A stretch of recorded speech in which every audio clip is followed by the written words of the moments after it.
rumor that have been going on about my relationship status. Let me make it clear to you all. I'm not gay. Rick Dixon goes to the guest bedroom. He's tired. He's been drinking. He's ready to get some sleep. He says he lays down. And at some point, Tyler Perry comes into his room, slips into the bed behind him, and start rubbing the inside of his thigh. For years, folks laughed off Dr. Umar Johnson and Katt Williams like they were just running their mouths out, dramatic, maybe even jealous. But now, their warnings are hitting way too close to home. He says one day Tyler Perry comes into his trailer, grabs him violently by the neck, grabs his... Talking shady behind the scenes, deals, alleged mistreatment on set, and both of them have been calling out Tyler Perry by name. They've been telling people that his rise to fame might not be as squeaky clean as it looks. Billionaire. He's a billionaire. Why are you hanging around? He says Tyler Perry coerced him on. Now, with a major lawsuit pulling the curtain back, Tyler's not just uncomfortable, he's in full-blown damage control. So what exactly did Dr. Umar and Katt say? Let's break it down. Tyler Perry's been seen for years as that powerhouse mogul, the billionaire who started from scratch, built his own empire, and launched a studio even bigger than Warner Brothers. He's been praised for giving opportunities to black actors who Hollywood often ignored. But behind that polished image, expensive suits, and feel-good success stories, there's a whole other side. Dr. Umar Johnson and Katt Williams have been saying it loud and clear that something way darker is going on. And now this, the lawsuit is confirming the very stuff they've been shouting for years. The public's finally starting to pay attention and the spotlight's getting hotter. Now, let's talk about the elephant in the room, Perry's sexuality. He's never publicly opened up about it, even though people have been speculating for decades. Every time someone brings it up, he shuts it down, telling interviewers his private life ain't nobody's business. But here's where it gets messy. When he turned Madea into a billion-dollar brand and made it a household name, critics argue he did make it everyone's business, and both Dr. Umar and Katt Williams are calling him out hard. Tyler Perry coerced him into accepting the exploitation because Tyler Perry promised him his own show.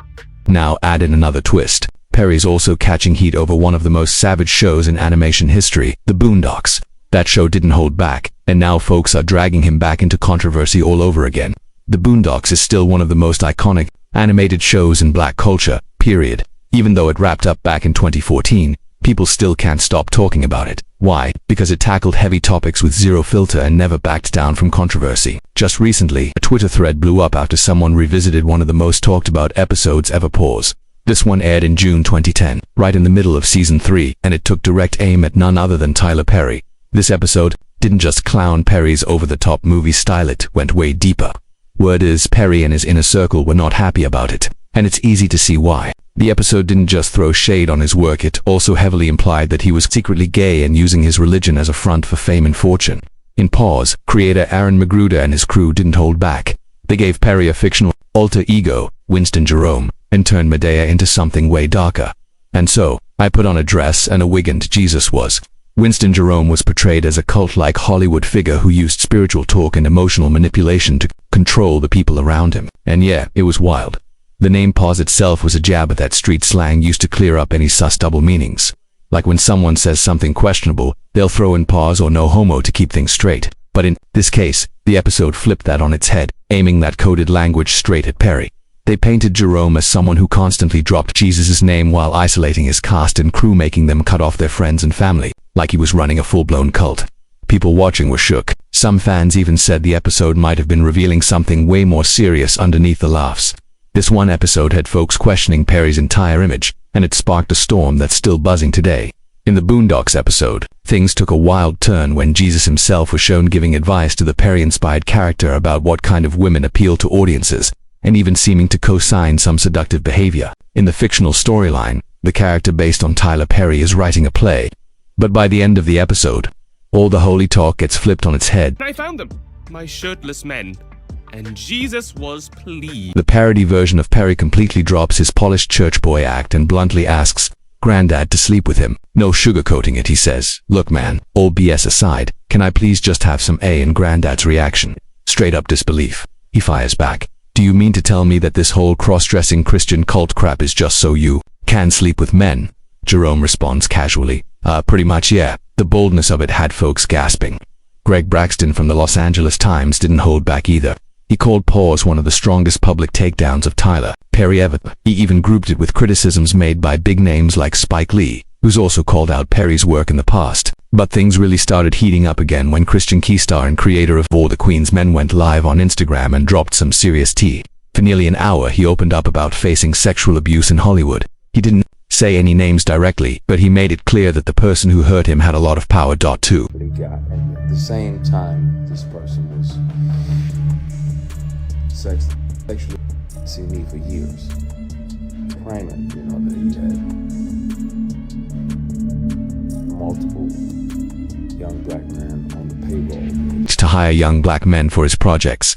Keys said he used to look up to this man, thought he was a mentor, but ended up being deeply hurt by him. He also said it was painful to see the world celebrating someone who treated him so badly behind closed doors. Even though he never said the name, people were quick to connect the dots and the internet lit up. Tyler Perry didn't say a word about the abuse claims, not one. The only thing he spoke on, shutting down the rumors about being gay. That's it. No comment on Christian Keys, no response to the serious allegations, just brushing off the gossip and ignoring the real issue entirely. Then came December 16th. Christian Keys posted a video that sent shockwaves through the internet. He never said any names, but honestly he didn't need to. In the clip, he said he was abused by a powerful man in the industry, someone he admired, someone he once considered a brother and a mentor. Right away, fans started making connections, and the name that kept popping up was Tyler Perry.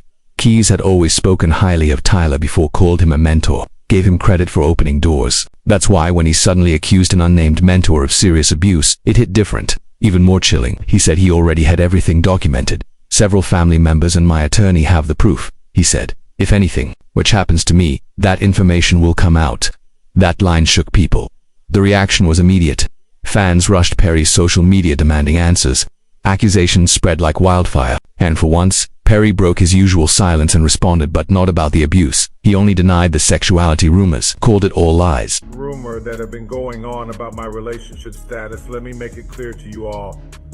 I'm not gay. For those of you spreading rumor Jalla Kelly because you find out I'm gay, that's a big lie. But here's the thing. Christian wasn't talking about sexuality.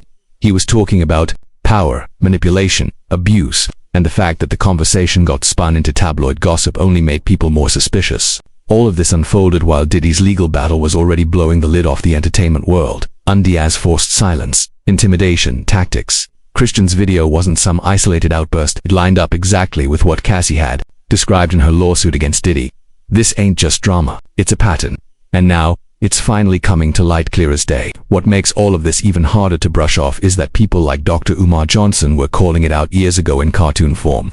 But this ain't about outing anyone. It's about exposing patterns that have been hiding in plain sight. From Umar's point of view, this isn't new behavior. He's been warning folks about how Hollywood constantly chips away at black masculinity, and when it comes to that, Tyler Perry is Exhibit A. According to Dr. Umar, the industry loves to push black men into roles where they're soft, goofy, and super feminized, especially when those men are willing to play along. He says one day Tyler Perry comes into his trailer, grabs him violently by the neck, grabs his...